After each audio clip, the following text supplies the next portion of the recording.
Fala, meus amigos, tudo bom com vocês? Eu sou o Duda e bem-vindos mais uma vez aqui ao nosso canal. Resolvi reagir a esse vídeo aqui que eu encontrei e comecei a assistir os primeiros minutos dele e achei muito interessante. Falei, cara, isso aqui de repente pode ser um ótimo conteúdo para o canal, algo que faça a gente despertar para a ciência. E esse conteúdo está no canal Ciência Todo Dia. Quem conhece esse canal sabe que é um canal de qualidade, que é um canal apresentado aí pelo Pedro Loss. Acho que é assim. Muito bom o conteúdo dele. Sempre que ele vai em podcast, ele tem um grande destaque. Já participou de podcast junto com Sérgio Sacani.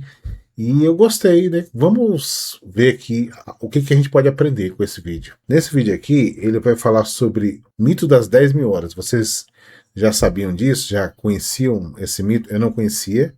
Mas vamos tentar entender aqui. A gente vai ponderando um pouquinho, beleza?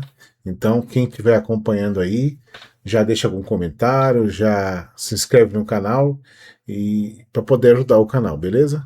Então, eu sou o Duda, vamos lá. Existe uma ideia bastante famosa hoje em dia de que qualquer pessoa pode virar um expert em qualquer coisa, desde que dedique 10 mil horas do seu tempo.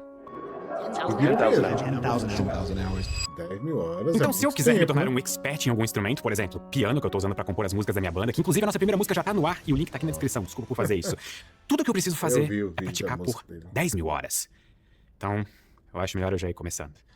Parece muito tempo, né, cara? Acho que dá pra aprender. Para entender de onde vem essa história das 10 mil horas, nós precisamos voltar para 1993. Né? O ano em que o psicólogo Anders Ericsson decidiu investigar como funcionava o aprendizado de um grupo de violinistas em uma academia de música alemã. A investigação rendeu um artigo, que influenciou uma série de trabalhos posteriores tanto dentro quanto fora da psicologia. No artigo, um gráfico chamou muito a atenção. Ele relacionava o tempo de prática, em horas, com a performance esperada para o violinista. E, de acordo com o mesmo, um violinista que buscasse atingir a excelência precisaria de cerca de 10 mil horas de prática até os 20 anos de idade. Mas esse artigo e seus resultados só ficariam famosos mesmo alguns anos depois, quando o escritor Malcolm Gladwell publicou o livro Outliers: The Story of Success. Nesse livro, ele relaciona a pesquisa do Ericsson com violinistas com algumas histórias consideradas semelhantes. Os Beatles só chegaram ao sucesso depois de fazerem uma série de shows em Hamburgo, na Alemanha, entre 1960 e 1962, indicando que eles treinaram durante milhares de horas antes de...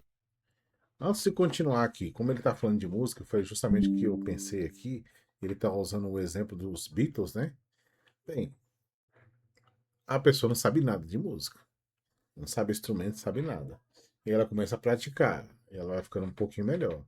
E começa a praticar e fica um pouquinho melhor. Então, eu acho que quanto mais tempo você dedica, você vai ficar melhor.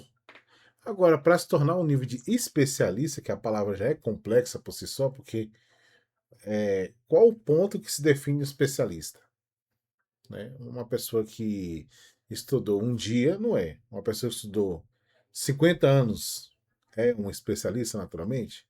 Qual a quantidade de tempo que precisa aqui?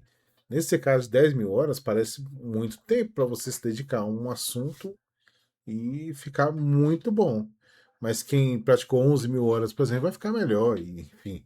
E daí pra frente, né? Mas vamos tentar entender aqui o argumento. atingirem o auge das suas carreiras. Mozart não era exatamente um prodígio, e por isso as suas primeiras composições não foram consideradas obras-primas. Ele só acabou atingindo excelência após mais de 10 anos de prática, ou seja, quando ele ultrapassou a marca das 10 mil horas. Bill Gates teve acesso ao computador muito antes de outros meninos e meninas da sua época, e esse seria um motivo pro fato de poder programar por mais de 10 mil horas, que eventualmente o levaria a fundar a Microsoft. De acordo com o livro, todos esses exemplos parecem reforçar os resultados. No caso do Bill Gates, certamente muita gente tinha acesso ao computador. Ele tinha mais acesso do que a maioria? Beleza. Mas tinha outros jovens que também tinham acesso lá e não criaram exatamente uma Microsoft, né? Da pesquisa do Ericsson, mas só parecem. Foi justamente aqui que o livro começou a receber uma das suas maiores críticas, vindas de ninguém mais, ninguém menos do que do próprio Ericsson, o autor da pesquisa original com os violinistas. Para ele, a pesquisa havia sido mal interpretada no livro. E para chegar nas mesmas conclusões, ainda faltava um ingrediente essencial. De onde então veio a ideia das 10 mil horas? Nós podemos encontrar a resposta no artigo original do Ericsson. Os violinistas que participaram da pesquisa foram divididos em 3 grupos com a ajuda dos seus professores. O primeiro grupo era formado pelos 10 violinistas que, de acordo com os professores, eram os mais talentosos e que tinham boas chances chances de virarem grandes solistas no futuro. Pro segundo grupo, os professores escolheram 10 bons violinistas, mas que não tinham um nível excepcional como os do primeiro grupo, mas que provavelmente virariam músicos profissionais tocando em orquestras. E por fim, para montar o terceiro grupo, os professores escolheram 10 violinistas com desempenho um pouco inferior aos dos dois primeiros grupos, e que provavelmente se dedicariam a lecionar música. O que eles queriam com isso era estabelecer para cada um dos grupos quanto tempo eles tinham dedicado ao violino em suas vidas até aquele momento. E aqui nós já temos um ponto importante. Obviamente, o estudo não acompanhou os violinistas desde a infância até a faculdade. Para chegar no número de horas dedicadas ao violino, uma série de entrevistas com os próprios violinistas ou seus professores e os seus registros de diários foram analisados. E não só isso, eles também responderam com que idade começaram a praticar o instrumento, quanto tempo praticavam por semana em cada época da vida e quanto tempo se dedicavam a outros hobbies, descanso e quantos instrumentos além do violino eles tocavam. E com Bem, então o estudo aqui foi amplo, mostrou o aspecto de cada um durante quanto tempo eles foram se dedicando, né? E em qual período da vida também, pelo que eu entendi, né? Se começaram bem jovens, né? Quanto tempo descansou, quais são os instrumentos. De fato, vai variar naturalmente de pessoa para pessoa. E tem algumas pessoas que têm um talento natural de aprender muito rápido. Tem gente que se torna excelente em muitas coisas, em certos aspectos, sem ter dedicado tantas horas, né? As tais 10.000 horas. Eu estou tentando entender aqui por que é tão controverso. Vamos lá. todos esses dados catalogados, os pesquisadores montaram uma tabela. E foi usando esses dados que eles estimaram a quantidade de horas por semana que cada grupo de violinistas praticava de acordo com seus próprios relatos. Quando os pesquisadores somaram os valores ao longo dos anos, chegaram aos totais acumulados até os 18 anos para cada grupo. E mesmo não havendo grandes diferenças em dados como as idades em que os 30 violinistas começaram a aprender violino, ou até na idade que eles tinham quando participaram da pesquisa, o que mais chama atenção é o tempo médio de prática acumulada para cada grupo. 7.410 horas de prática para os considerados mais talentosos, 5.301 horas para os considerados bons e 3.420 horas para os que tinham um desempenho considerado um pouco inferior aos demais. Então, de onde é que vieram as tão famosas 10.000 horas? A resposta do gráfico que eu mostrei agora há pouco. As 10.000 horas não são citadas explicitamente em nenhum momento durante o artigo. Elas aparecem apenas como uma estimativa se nós prolongarmos a curva dos 18 anos até cerca de 20 anos de idade. Ou seja, a regra das 10.000 horas nem sequer é uma das principais conclusões do artigo. E se eu parasse o vídeo aqui, você já poderia sair por aí dizendo que a regra das 10... Bem, o número 10.000, né? O número 10 certamente é melhor para você dizer sobre alguma coisa. 7, não fica um número tão legal. Então, certamente naquela curva ali fica melhor usar esse número. Mas, naturalmente, 7.000 horas já é muito tempo. 5.000 horas, certeza já é muito tempo. Mas agora eu estou tentando entender aqui que teve uma controvérsia por conta de uma conclusão no artigo. Vamos continuar. 10.000 horas é um mito. Mas esse nem era o ponto principal do artigo do Erickson. De acordo com o próprio autor, o ponto principal do estudo estava no título, que era, traduzindo para o português, o papel da prática deliberada na aquisição da performance de expert. A tese defendida pelos pesquisadores é a de que existe um papel muito importante na quantidade de horas que alguém dedica praticando até se tornar um especialista naquilo. Mas o que exatamente seria essa prática deliberada? De acordo com os autores do artigo, prática deliberada não é simplesmente praticar muito. Ela é uma prática estruturada e intencional, voltada para a melhoria do desempenho. A prática deliberada exige esforço, foco, feedback e correção constante de erros. E o fato é que essa habilidade adquirida com a prática deliberada é tão relevante para quem alcança um desempenho de excelência em alguma área. Talento natural ou genialidade é a qualidade de quem possui inteligência, criatividade ou talento excepcional, superando o talento comum. Caracteriza-se pela capacidade de inovar, criar obras originais, no caso, e causar impacto transformador em diversas áreas, como arte, ciência, tecnologia, e frequentemente associado a um alto nível de habilidades cognitivas. As informações passam muito rápido, não dá pra gente pegar tudo, tive que dar um pause aqui. Mas vamos lá. Talento natural ou genialidade? Vamos lá. Tem a ver, né? Como eu falei, tem muita gente que tem um talento natural para aprender certas coisas. Que ela é facilmente confundida com o que nós chamamos ou reconhecemos como talento natural ou genialidade. E isso fica bem explícito no próprio processo que os professores fizeram ao selecionar os 10 violinistas para cada grupo. O que para os professores parecia ser um talento natural por parte dos estudantes, na verdade era fruto da quantidade de horas que cada grupo dedicava ao violino. Tá bom, Pedro. Mas atribuir valores médios a uma estimativa de horas acumuladas não é algo muito hipotético e pouco científico? Não, muito pelo contrário. A pesquisa utilizou metodologias estatísticas muito bem validadas. Os pesquisadores não ficaram só olhando para os números brutos. precisavam mostrar estatisticamente que os grupos eram realmente diferentes, e para isso eles usaram uma análise de variância. De maneira resumida, a variância é uma medida de dispersão. Ela mostra quantos valores de um grupo se espalham ao redor de um valor médio. E a gente vai entender isso um pouco melhor com a seguinte analogia. Imagine a média do número de horas praticadas até os 18 anos de idade por cada grupo como uma espécie de alvo. O alvo dos violinistas mais talentosos está lá em cima, perto das 7.400 horas. Entendi. O dos bons, um pouco mais abaixo, em torno de 5.300 horas. E o dos um pouco inferiores, mais abaixo ainda, em 3.400. Cada flecha representa um violinista individual. Algumas flechas ficam mais perto do centro, outras mais afastadas. Mas todas orbitam em torno do alvo do seu grupo. E é dessa forma que o método estatístico basicamente... Então ele está tentando chegar a algumas conclusões aqui. Então talvez a pessoa tenha como alvo e objetivo alcançar certo grau já. É isso? Às vezes a pessoa só quer ser bom. Às vezes a pessoa quer ser na média. É isso. Estou tentando entender. Vamos lá.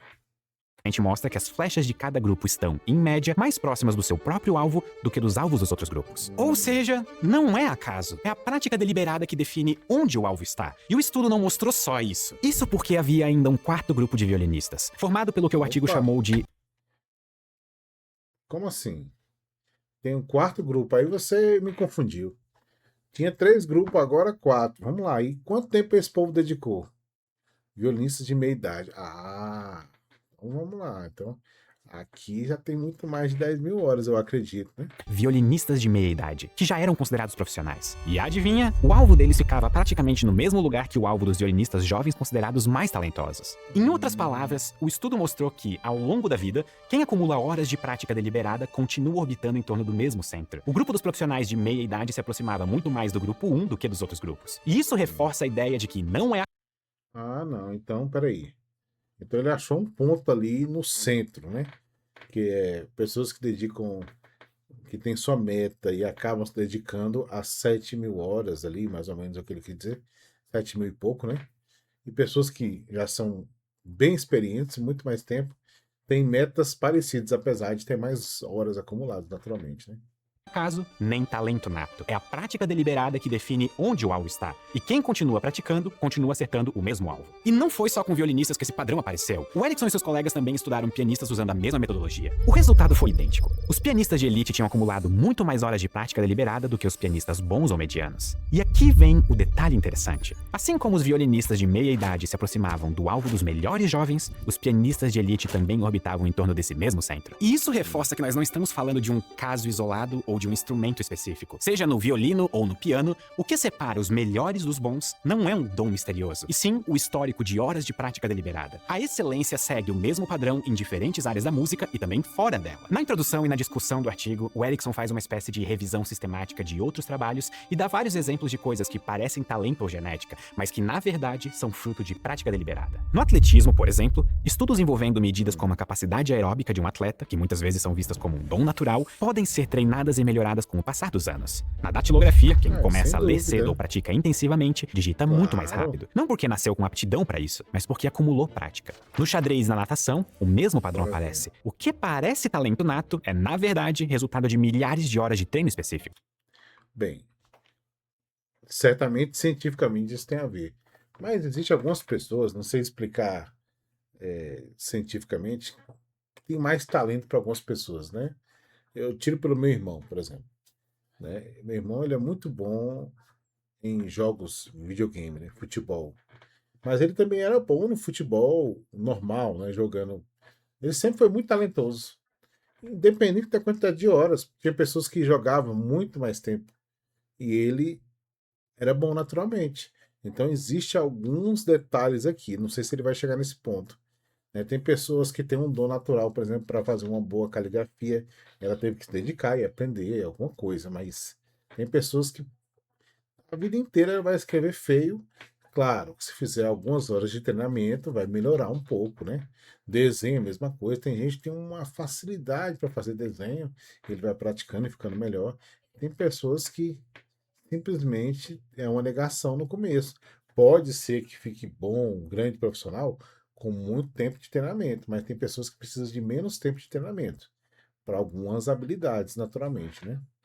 Esses exemplos reforçam a ideia central do estudo. A excelência não é um dom misterioso, e sim uma construção ao longo do tempo. Mas será que essa é a visão predominante da ciência até hoje? Depois que o artigo do Erickson ganhou fama e popularidade com o livro, a famosa regra das 10 mil horas apareceu. Mas a história não parou aí. Se pensarmos no tema como se fosse um debate, em uma espécie de tréplica, em 2016, o próprio Erickson lançou junto com outro autor o livro Peak: Secrets of the New Science of Expertise. E aqui o título não fala de um limite natural, de um teto que ninguém consegue ultrapassar. Peak significa o auge da performance humana, o ponto mais alto que nós podemos alcançar. A mensagem de Erickson era clara. Na visão dele, o talento não é um dom misterioso, é uma construção. E a linha de pesquisa dele aponta que qualquer pessoa pode chegar ao topo com prática deliberada. Mas a ciência é um debate, e outros pesquisadores quiseram testar essa ideia em diferentes áreas. Com o conhecimento que nós temos hoje, o que a ciência diz que nós precisamos para virarmos expert em alguma coisa?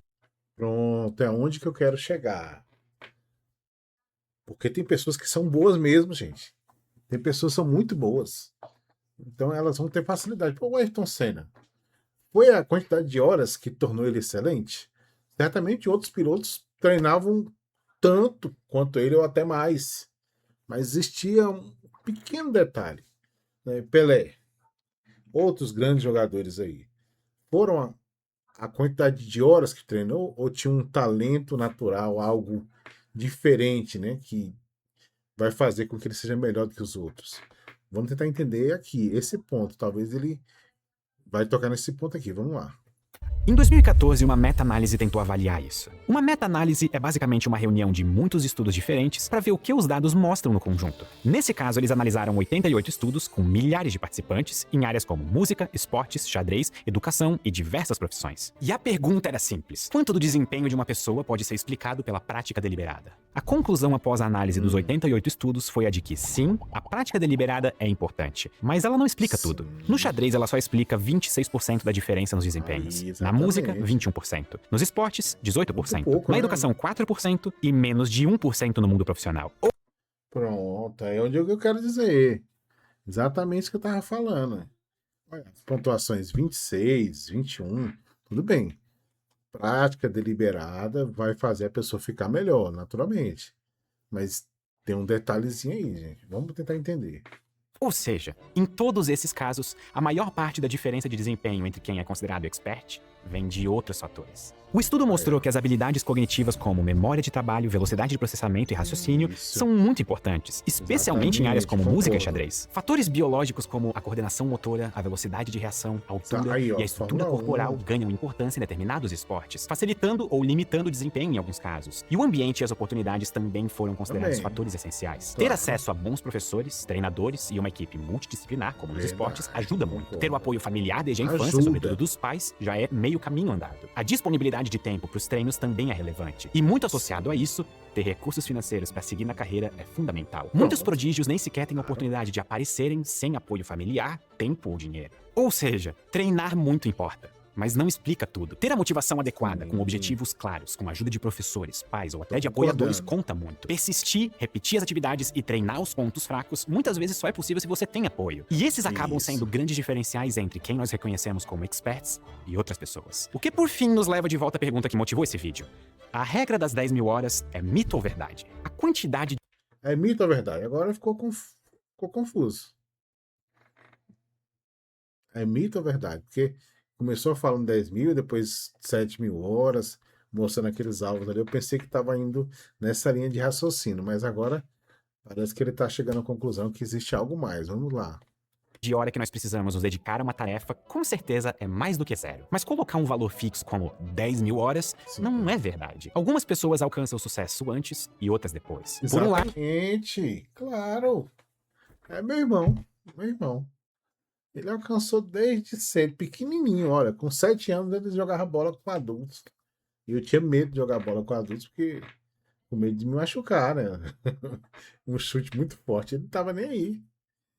Caramba, cara, legal, gostei. Mas isso não significa que estabelecer uma meta como as supostas 10 mil horas seja algo ruim, desde que isso funcione para te motivar a persistir na prática deliberada. Então, sim, a história das 10 mil horas para virar expert é um mito, mas isso só conta parte da história. O que a ciência atual nos mostra é que a excelência é construída através de horas de prática deliberada, e que muitas vezes o suposto talento que nós enxergamos em outras pessoas é, na verdade, disciplina e suporte acumulados ao longo de anos. Da próxima vez que você vê alguém falando da regra das 10 mil horas, lembre-se da famosa frase de Albert Einstein: não acredite em tudo que você vê na internet.